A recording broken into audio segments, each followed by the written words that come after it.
Is there a difference between good debt and bad debt? So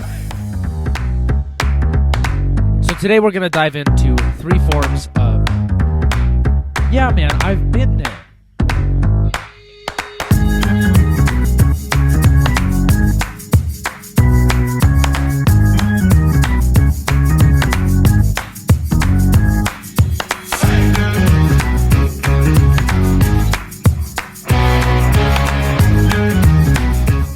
It's my belief that there is no such thing as good debt. I think that the system that we all just live and exist in is fundamentally broken, and the fact that to get anywhere in life you have to borrow money from someone rather than accruing your own funds is a broken system.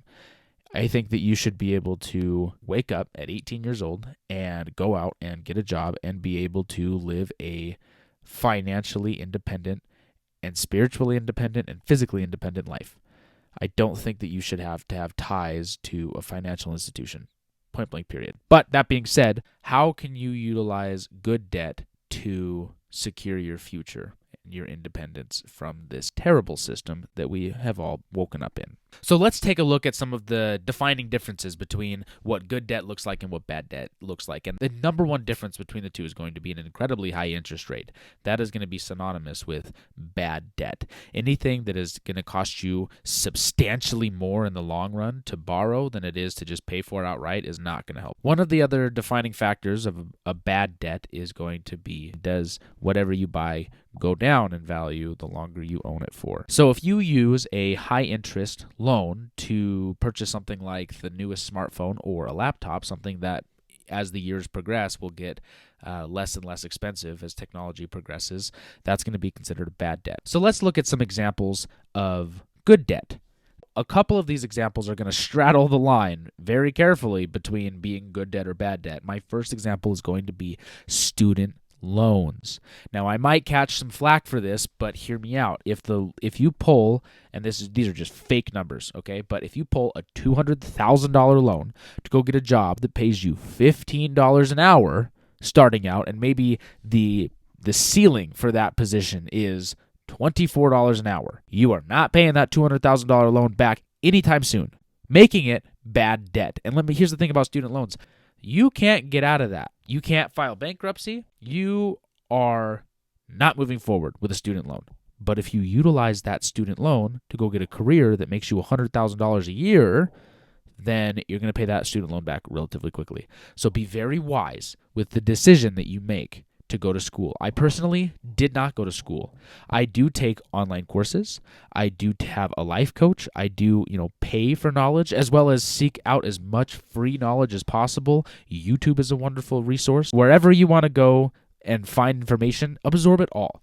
I mean, obviously you have to learn to be skeptical and take things with a grain of salt. But my point is, for what I'm doing, being, an entrepreneur, a business owner, I'm selling real estate, I had a low bar of entry to begin with.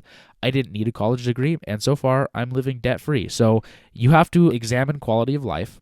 And if your quality of life requires you to, have a set income every month, take that into consideration when you pull your student loans. So let's talk about auto loans. That's another one that straddles this line very carefully, okay? If you go get a high interest loan for a brand new vehicle that's going to depreciate 15% or more when you drive it off the lot, that's going to be considered bad debt. That's just a very poor financial decision, right? Your vehicle over the years is going to become worth less than what you paid for it. And the debt that you accrued purchasing that vehicle has a high interest rate. So you're paying a lot of money for the debt itself. Now, on the other side of that coin, if you go to your personal bank or whatever financial institution and you will get a personal loan, or a lot of banks offer auto loans themselves with a low interest rate and a little bit longer of an amortization table, I know that's counterintuitive to paying off something quickly, but it'll keep your payments down.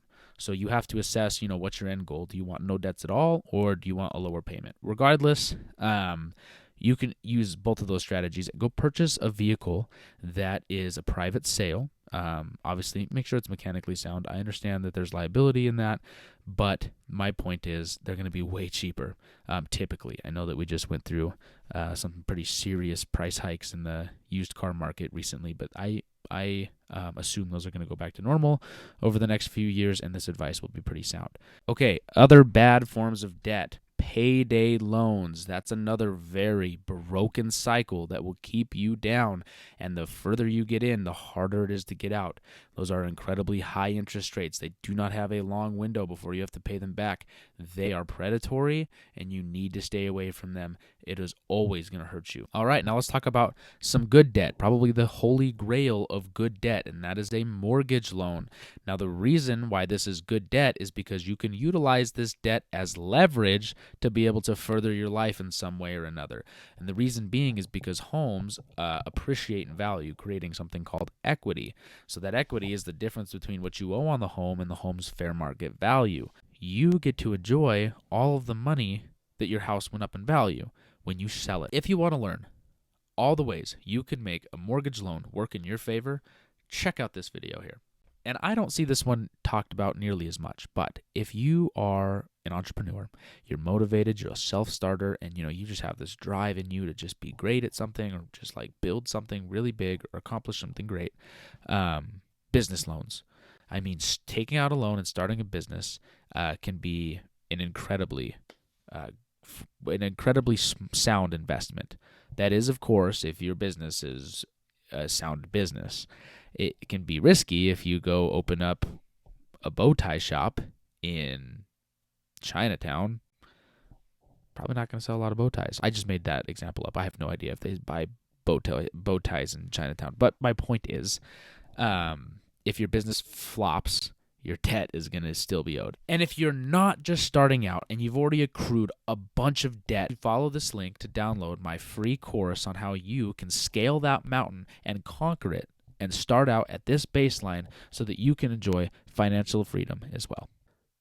The American dream is dying but not dead. If you find yourself on the pursuit of financial independence, something that was so readily available for previous generations, join our Discord, join our subreddit. This is a community of people that are all on the same path as you, sharing their lived experiences on how they're accomplishing this task. And remember, none of it's worth it if you don't enjoy the journey on the way. So enjoy what you have now and work for what you don't.